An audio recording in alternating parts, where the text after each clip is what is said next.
கண்ணியத்துக்குரியவர்களை யாருக்கு அல்லாஹ் வசதி செய்திருக்கிறானோ அவர்கள் எவ்வளவு விலங்கு அந்த ஆடுகளையோ மாடுகளையோ ஒட்டகங்களையோ அறுத்து பலியிட முடியுமோ அவர்கள் அறுத்து பலியிடலாம்.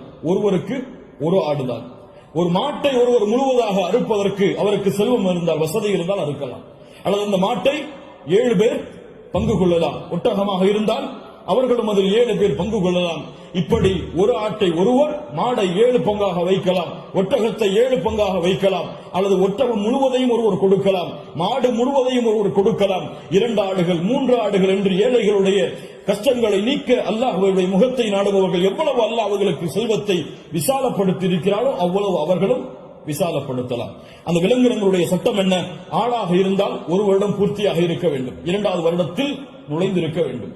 மாடாக இருந்தால் 2 வருடங்கள் பூர்த்தியாக இருக்க வேண்டும், 3வது வருடத்தில் அது நுழைந்திருக்க வேண்டும். ஒட்டகமாக இருந்தால் 5 வருடம் பூர்த்தியாக இருக்க வேண்டும், 6வது வருடத்தில் அது நுழைந்திருக்க வேண்டும்.